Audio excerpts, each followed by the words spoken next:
Assalamualaikum warahmatullahi wabarakatuh. Perkenalkan, nama saya Nikita Sriwindi, NIM 19042022. Di sini saya akan mempresentasikan tentang mini research saya tentang budaya organisasi di suatu instansi daerah.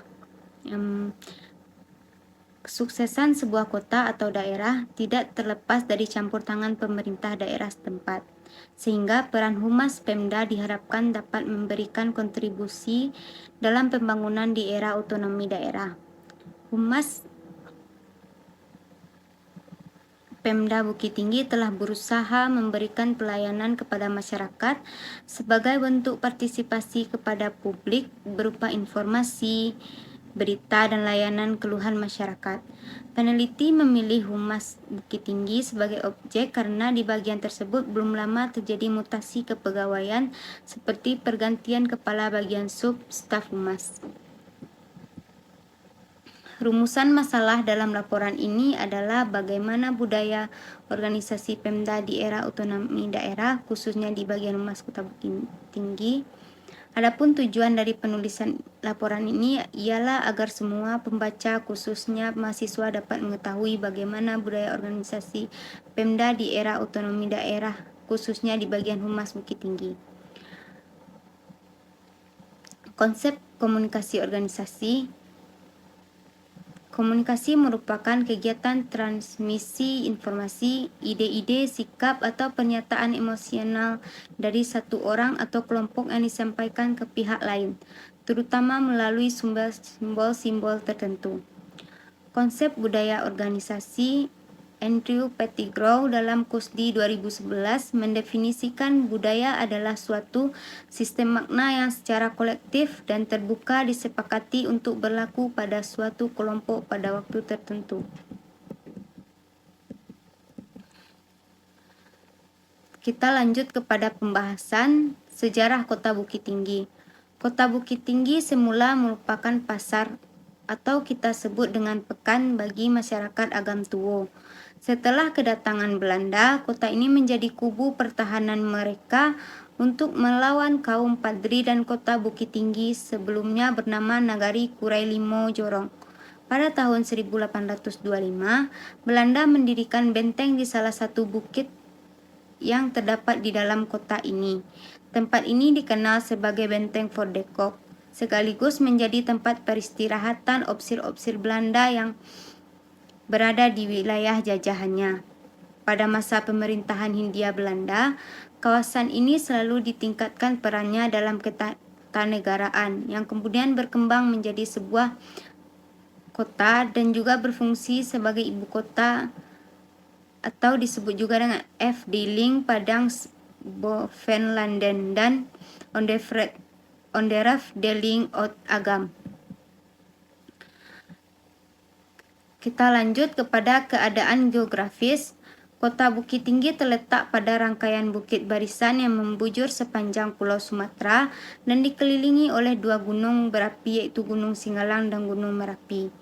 Kota ini berada pada ketinggian 909 sampai dengan 941 meter di atas permukaan laut dan memiliki hawa sejuk dengan suhu sekitar 16,1 sampai dengan 24,9 derajat Celcius. Keadaan ekonomi. Perkembangan pasar Loih Galuang yang sekarang disebut juga Pasar Ateh membuat pemerintahan Hindia Belanda pada tahun 1900 mengembangkan sebuah lodge ke arah timur, tepatnya pada kawasan pinggang bukit yang berdekatan dengan selokan yang mengalir di kaki bukit.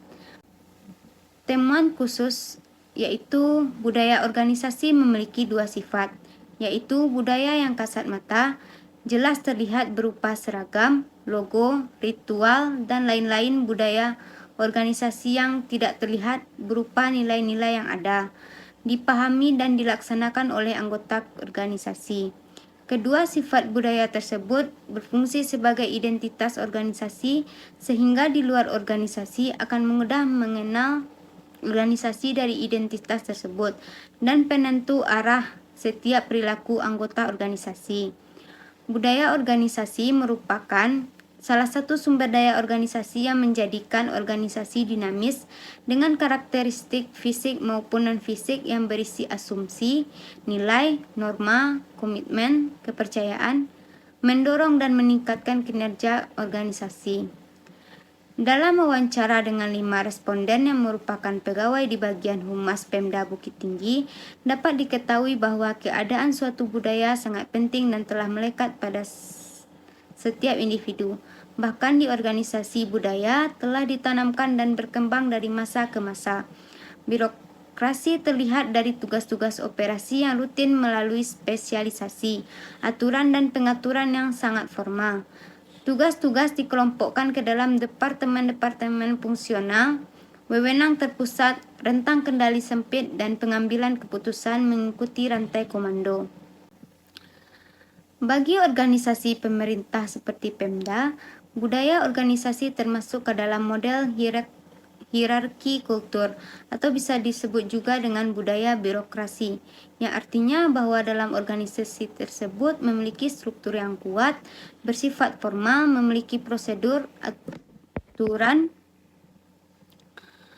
kebijakan, undang-undang, kontrol, sanksi, dan memiliki strategi untuk mencapai stabilitas, efisiensi, serta kemungkinan meramalkan. Temuan dalam hasil wawancara menyatakan bahwa dalam komunikasi ada 2 arus besar dalam instansi pemerintahan, yakni media dan masyarakat. Kenyataan di lapangan, instansi pemerintah tidak jarang mendapat kritik pedas dari media dan surauan masyarakat yang tidak mempercayai kinerja pemerintah.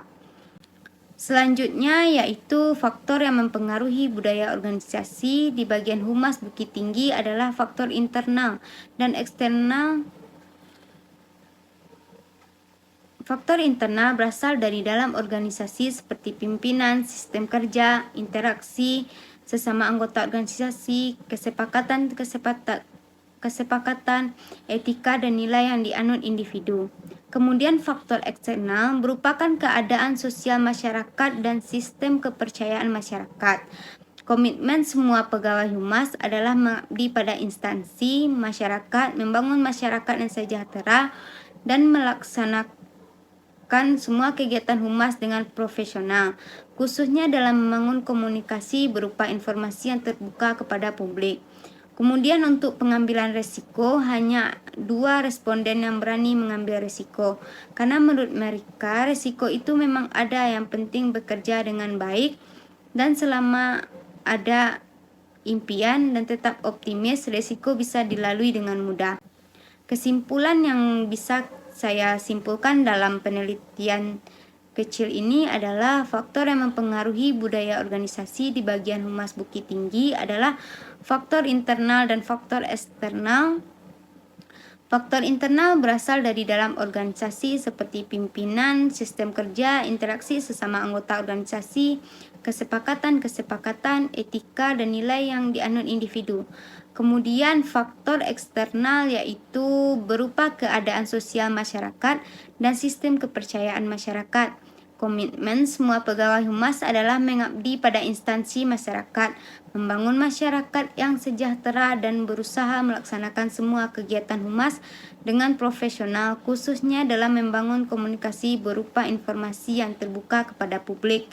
Kemudian untuk pengambilan risiko, hanya 2 responden yang berani mengambil risiko, karena menurut mereka risiko itu memang ada, yang penting bekerja dengan baik dan selama ada impian dan tetap optimis, risiko bisa dilalui dengan mudah.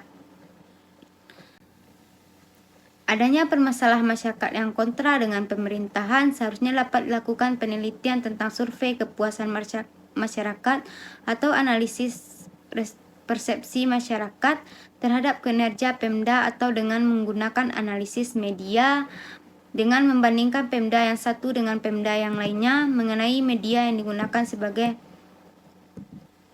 komunikasi kehumasan. Sekian yang dapat saya sampaikan. Apabila ada kesalahan dalam pengucapan kata-kata atau yang kata-kata yang tidak tepat pada tempatnya, saya mohon maaf. Saya akhiri dengan wabillahi taufiq wa hidayah. Assalamualaikum warahmatullahi wabarakatuh.